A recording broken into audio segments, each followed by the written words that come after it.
Assalamualaikum warahmatullahi wabarakatuh. Waalaikumsalam warahmatullahi wabarakatuh.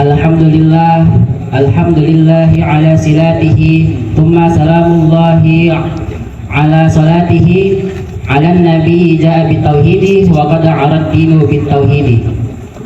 Rabbi shrah li sadri wa yassir li amri wahlul 'uqdatam min lisani yafqahu qawli, wa la haula wa la quwwata illa billahil aliyyil azim. Bersyukur kepada Allah Subhanahu wa taala dengan mengucapkan alhamdulillahirabbil alamin, karena atas berkat dan nikmatnya kita dapat berkumpul pada malam hari ini untuk melaksanakan maulidan yang disambung dengan muhadharah sebagaimana rutinitas kita biasanya. Dan kemudian bersolawat kepada Nabi Muhammad sallallahu alaihi wasallam. Allahumma shalli ala sayyidina Muhammad wa ala ali sayyidina Muhammad. Semoga kita menjadi umatnya Rasulullah sallallahu alaihi wasallam yang mendapatkan syafaat beliau di yaumil akhir kelak. Amin amin ya rabbal alamin. Kemudian ta'ziman wal ikraman saya kepada Al-Ustaz Habib Maulana Syarifuddin selaku pembina Pondok Pesantren Ma'had Qadi Yusuf Aqiblatain. Kemudian juga kepada Al-Ustaz Maulana Jamil selaku pengasuh Pondok Pesantren Ma'had Qadi Yusuf Aqiblatain, dan juga kepada Al-Ustaz Habibi Maulana Syarif yang merupakan muallim Ma'had Qadi Yusuf Aqiblatain yang alhamdulillah menyempatkan diri untuk hadir duduk bersama kita pada malam hari ini. Baiklah, adapun tujuan saya berdiri di sini untuk menyampaikan sebuah muhadharah dengan tema apakah Tuhan itu ada. Mungkin sebagian dari kita, terutama orang-orang yang beragama Islam, ketika ditanya apakah Tuhan itu ada, maka kita akan menjawab ya, Tuhan itu ada. Dan bahkan orang-orang yang berasal dari golongan agama non-Islam seperti Kristen, Buddha, Konghucu dan lain sebagainya yang meyakini adanya Tuhan, maka mereka akan menjawab ya, Tuhan itu ada. Nah, ketika kita ditanya apa bukti Tuhan itu ada, maka di sini dapatkah kita membela itikad kita, dapatkah kita membela keyakinan kita akan kebenaran adanya Tuhan. Jadi orang-orang yang mencari kebenaran adanya Tuhan itu bukan sekadar orang muslim saja, termasuk juga orang-orang yang berasal dari golongan non-muslim, dan bahkan orang-orang yang tidak mempercayai adanya Tuhan seperti orang-orang ateis. Itu mereka mencari kebenaran apakah Tuhan itu ada. Mereka terus mencari berbagai argumen, berbagai teori, berbagai dalil untuk membela daripada keyakinan mereka. Dan bahkan mirisnya, mereka menggunakan argumen mereka untuk menggoyahkan keyakinan kita yang mempercayai bahwa Tuhan itu ada.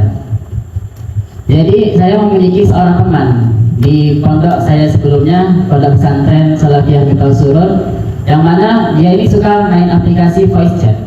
Nah, ketika dia bergabung pada satu room, yang mana isi room itu adalah orang-orang yang sedang belajar bahasa Indonesia, orang-orang asing, orang-orang luar.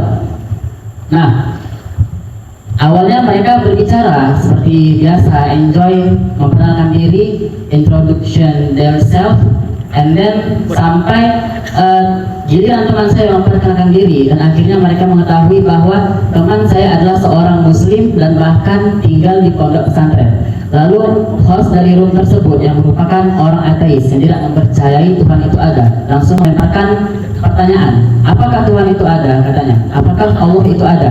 Lalu teman saya menjawab, ya, Tuhan itu ada, Allah itu ada.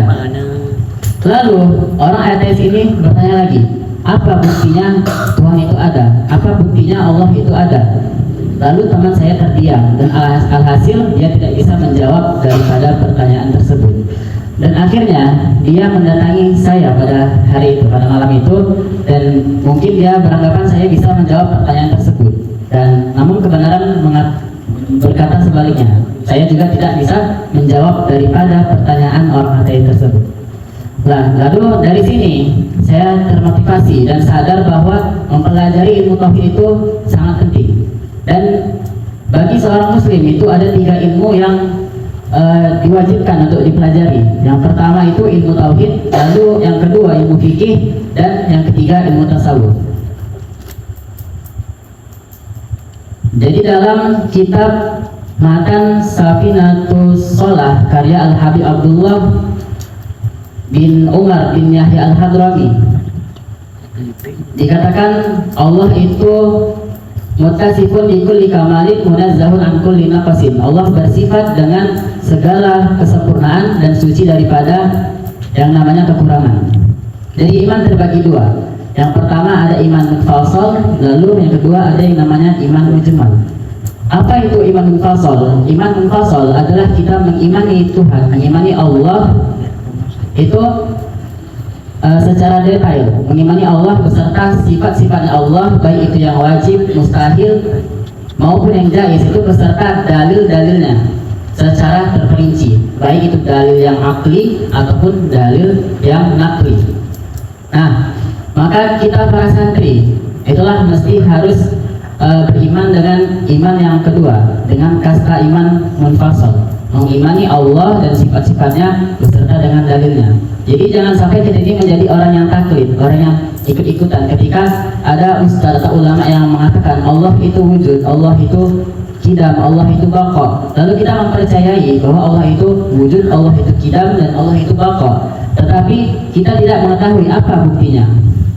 Maka taklid dalam ilmu tauhid ialah kita mengimani, mengiktikadkan akan kepercayaan kita kepada Tuhan itu sesuai dengan aqaidul iman, akan tetapi kita tidak tahu mengetahui dalilnya, baik yang tafsiri maupun yang ijmali.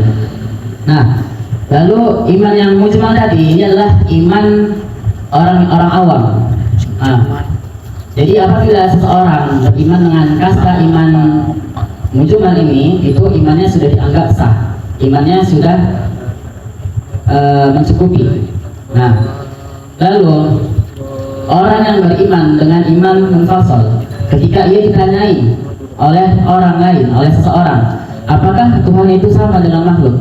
Maka ia akan menjawab tidak, Tuhan itu tidak sama dengan makhluk, karena Tuhan bersifat mukhalafatul lil hawadis, Allah bersifat mukhalafatul lil hawadis, Allah tidak sama dengan makhluk. Nah, ketika ditanya dalil, ketika ditanya apa buktinya, lalu ia bisa menjawab dengan dua dalil. Yang pertama ada dalil nakli, dan yang kedua ada dalil akli. Jadi apabila orang yang bertanya itu merupakan seorang muslim, maka ada kemungkinan kita bisa menggunakan yang namanya dalil nakli yang bersumber daripada Al-Quran dan hadis. Maka Allah katakan dalam Al-Quran, laisa kamitslihi syai'un, tidak ada yang serupa dengan Allah, tidak ada yang sama dengan Allah, sesuatu apapun itu. Maka dapat kita simpulkan dari dalil nakli ini bahwa Tuhan tidak sama dengan yang namanya makhluk. Beda halnya ketika yang bertanya itu berasal dari golongan orang-orang non-muslim atau bahkan dari golongan ateis. Maka menggunakan dalil nakli saja itu tidak cukup. Tidak cukup untuk membela keyakinan kita, dan tidak cukup untuk meyakinkan dia akan kebenaran tersebut.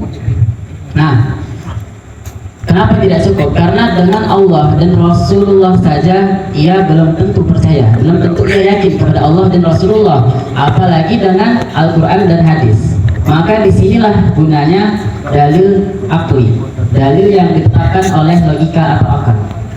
Lalu apa bukti bahwasanya Tuhan itu berbeda dengan makhluk secara logika?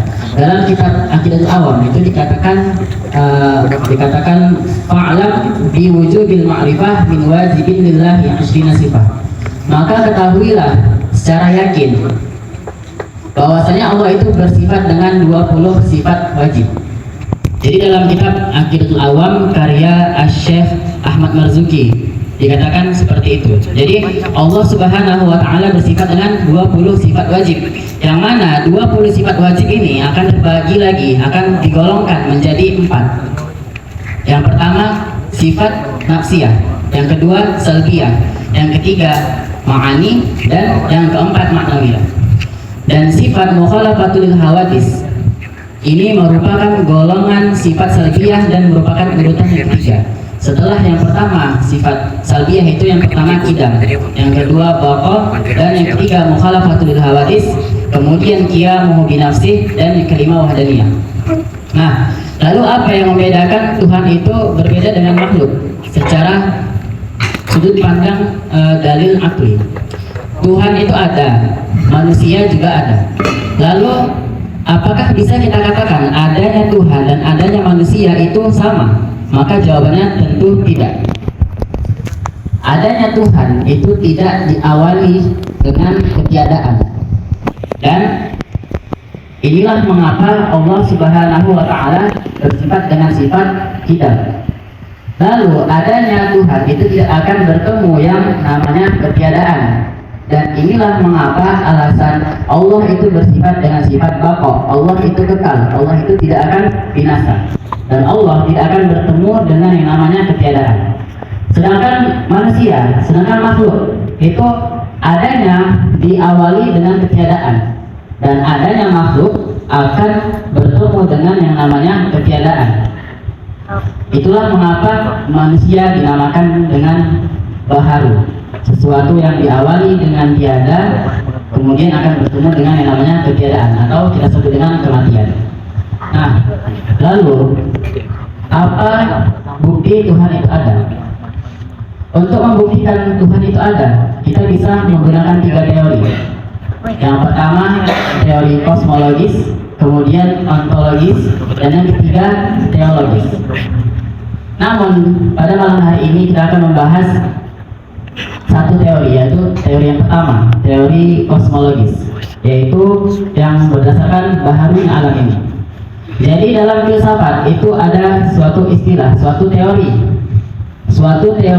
yang istilah barannya itu the correspondence theory of truth, yang maknanya sesuatu itu bisa dianggap benar ketika sesuatu tersebut sesuai dengan fakta, sesuai dengan realita.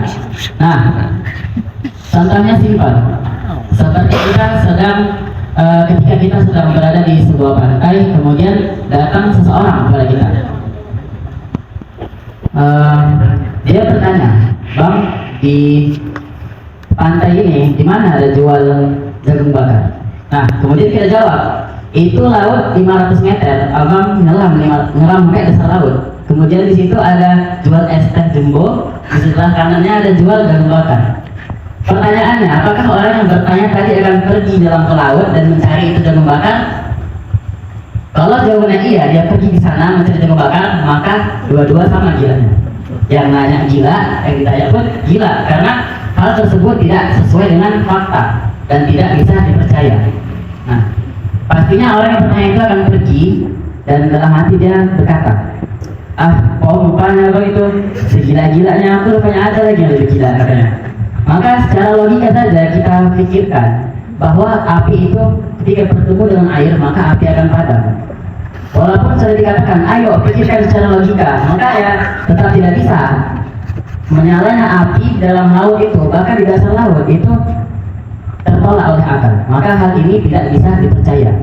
Sama halnya ketika kita ketika kita ingin berdalil, berargumentasi dengan dalil akli, maka haruslah sesuai dengan fakta. Kemudian barulah argumen tersebut bisa dipercaya. Jadi bukti adanya Tuhan itu dapat kita ambil perumpamaan daripada fakta ilmiah, dari adanya kotoran unta. Secara logika, ada kotoran unta, berarti ada yang namanya unta. Nah, inilah yang dinamakan teori kausalitas, teori sebab akibat. Sesuatu yang terjadi di dunia ini pasti ada sebab dan akibatnya. Nah, maka alam semesta ini menjadi bukti adanya Tuhan. Kenapa alam ini dinamakan dengan alam? Asal kalimat alam itu alamatun, yang artinya tanda-tanda. Maka alam semesta ini menjadi tanda-tanda bahwa Tuhan itu ada. Dan adanya alam ini itu bersifat baharu. Dulunya ia tiada dan sekarang ada, dan suatu saat nanti alam ini akan bertemu dengan yang namanya ketiadaan. Dan sesuatu yang baharu itu tidaklah ia tercipta dengan sendirinya, melainkan ada sesuatu yang menciptakannya. Nah, pertanyaannya, emang dari mana kita tahu bahwa alam semesta ini dulu tidak ada? Apakah kita hidup sebelum seluruh alam semesta ini diciptakan? Kalau kita jawab iya, berarti kita gila. Karena adanya kita sebelum alam semesta ini diciptakan itu mustahil dan tertolak oleh akal.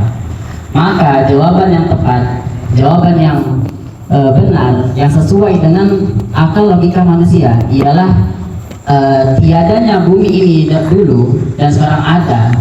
Itu bisa kita buktikan dari teori sains yang dikemukakan oleh para saintifik, oleh para ahli sains yang mengatakan bahwa dunia ini, alam semesta ini dulu itu tidak ada dan sekarang ada. Bahkan para ahli sains tersebut menyatakan, mengira-ngirakan bahwa umur alam semesta ini itu berkisar sekitar 12,8 miliar tahun. Menyangkut prosedur terciptanya alam semesta ini, ada dua teori yang terkenal, ada teori yang famous di kalangan kita. Bahkan dua teori ini tuh pernah dipelajari ketika kita duduk di bangku sekolah dasar di dalam mata pelajaran ilmu pengetahuan alam. Jadi yang pertama itu ada nama teorinya tuh teori nebula atau kita bilang teori kabut yang dicetuskan oleh Immanuel Kant pada tahun 1755. Dan kemudian teori ini disempurnakan lagi oleh Pierre Simon Laplace pada tahun 1796. Yang mana teori ini tuh menyatakan bahwa dulu alam semesta ini tuh tercipta dari kabut gas, kabut debu yang berputar dan kemudian berkumpul dan terciptalah alam semesta ini. Ada bumi, bulan dan lain sebagainya. Nah, lalu yang kedua ada namanya teori Big Bang, yaitu teori dentuman besar yang dicetuskan, yang dikemukakan oleh seorang ahli kosmolog dan sekaligus pastor asal Belgia yang bernama Georges Lemaitre. Ini dicetuskan teori Big Bang ini pada tahun 1927.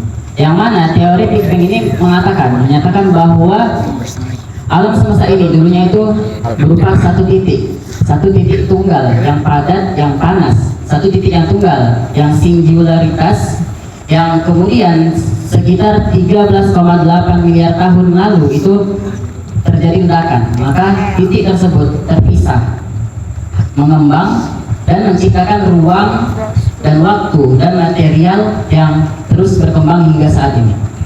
Nah, jadi dulu langit dan bumi itu menyatu jadi satu, kemudian terpisah menjadi dua. Dan teori Big Bang ini sendiri itu banyak dipercayai oleh orang-orang ateis dan sangat terkenal di kalangan para ahli sains, para saintifik barat. Dan di sini maka terjawablah pertanyaan yang menanyakan tentang kebenaran bahwa dunia ini dulunya tiada dan sekarang ada. Lalu apakah terciptanya bumi ini itu terjadi dengan sendirinya?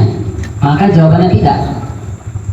Karena sesuatu yang diciptakan pastilah ada yang menciptakannya. Sama halnya seperti kue bolu.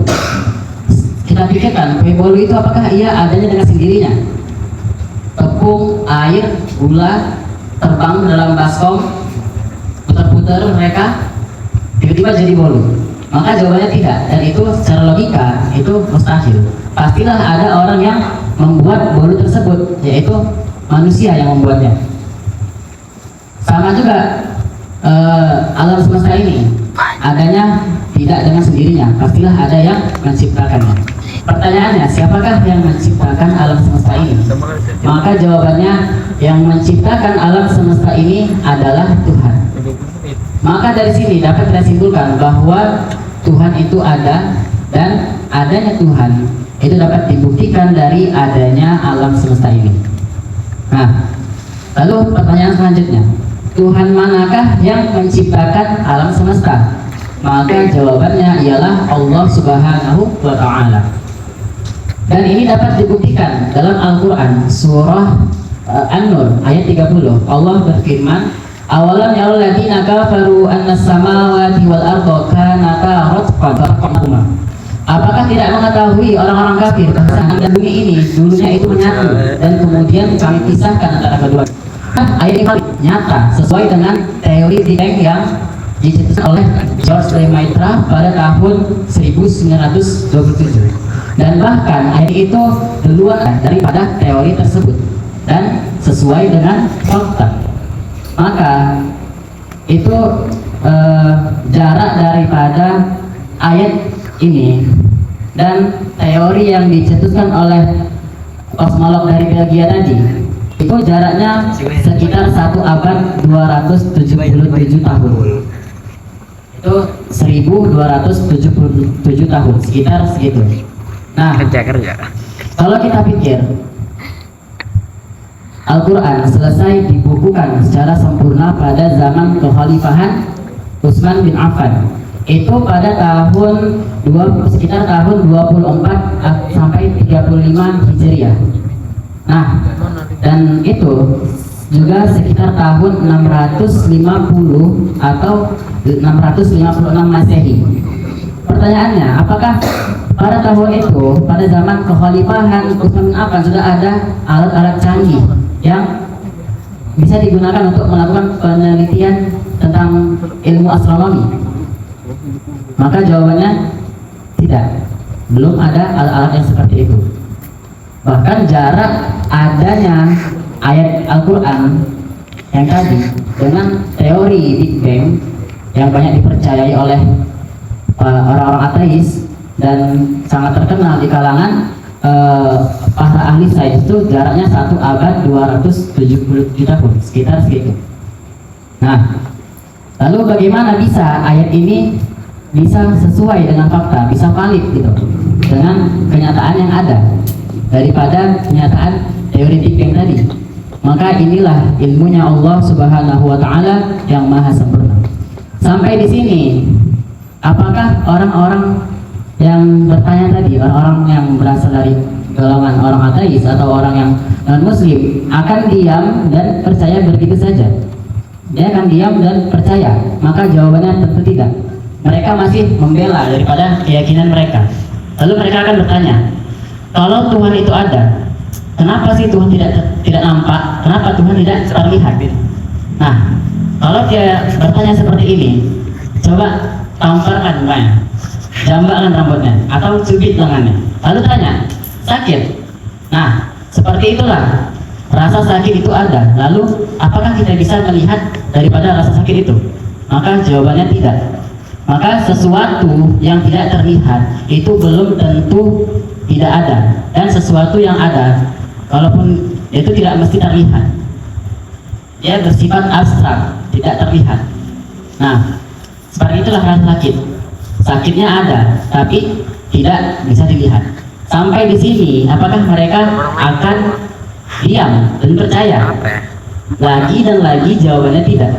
Mereka akan bertanya, lalu bagaimanakah Tuhan itu?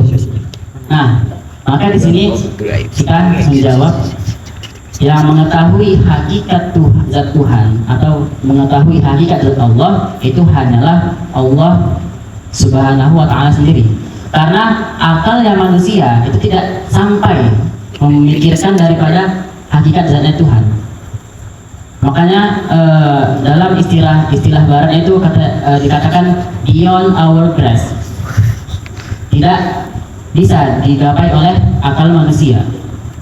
Itulah mengapa dan Rasulullah bersabda, la tafakkaru fi khalqillah wa la tatafakkaru fillah. Berpikirlah kalian tentang akan makhluk ciptaan Allah, dan janganlah kalian berpikir tentang zatnya Allah, karena ya tidak sampai pada akal kita. Dan ulama-ulama tauhid juga mengatakan seperti itu. Dan mengapa ulama tauhid mengatakan bahwa akal kita tidak tidak sampai memikirkan daripada hakikat Tuhan? Itu agar pikiran manusia, akal manusia tidak liar dalam memikirkan bagaimana sih bentuk Tuhan itu, bagaimana sih Tuhan itu. Jadi biar akal kita tidak liar memikirkan, karena sudah jelas bahwa Tuhan itu tidak sama dengan yang namanya makhluk. Nah, jadi kalau ada orang yang berpikir kayak gini, kalaulah hakikat Tuhan dari itu bisa kita pikirkan, maka orang akan berkata gini, oh Tuhan itu kayak gini, bentuknya gini. Nah, lalu kadang ada yang bilang, oh Tuhan itu gajah, katanya. Enggak, Tuhan itu sapi. Katanya. Kita aja nengoknya, masa Tuhan sapi, masa Tuhan gajah. Kita nengoknya kok agak lain pun, gitu. Nah, sebenarnya simpel alasan kenapa Allah itu ada, tapi kenapa Allah itu tidak terlihat. Kita tinggal lirik aja seper sebelah. Yang Tuhannya itu nampak, mana bentuknya? Ada gambar. Ujung-ujungnya apa? Jadi meme, jadi jokes, jadi bahan bercandaan, jadi stiker WhatsApp. Apalagi zaman sekarang ini lagi marak-maraknya AI, tinggal tulis Yesus makan bakso Artomoro. Nah, langsung keluar gambar. Lalu posting sosial media. Maka pertanyaannya, dijadikan jokes, jadikan bahan bercandaan, jadikan stiker, jadikan meme, itu hina atau mulia? Maka pertanyaannya, di mana kemuliaan Tuhan, gitu. Nah, maka Rasulullah SAW bersabda, man taraka arba'a kalimatin kamula imanuhu aina wa mata wa kaifa wa kam. Barang siapa yang meninggalkan 4 kalimat, maka sempurnalah imannya. Apa saja kalimat itu? Yang pertama, aina, di mana. Lalu yang kedua, kaifa, bagaimana. Di mana Tuhan? Bagaimana Tuhan? Lalu yang ketiga, mata, kapan Tuhan itu ada. Lalu yang keempat, itu kam, berapa Tuhan. Maka 4 kalimat ini tidak boleh dinisbatkan kepada Tuhan karena menunjukkan persamaan dengan yang namanya makhluk. Wallahu a'lam. Mungkin ini saja yang bisa saya sampaikan. Kurang lebih saya mohon maaf, kepada Allah saya mohon ampun. Semoga kita menjadi umatnya Rasulullah SAW yang senantiasa mampu membela daripada keyakinan kita. Wabillahi taufiq wal hidayah. Assalamualaikum warahmatullahi wabarakatuh. Waalaikumsalam.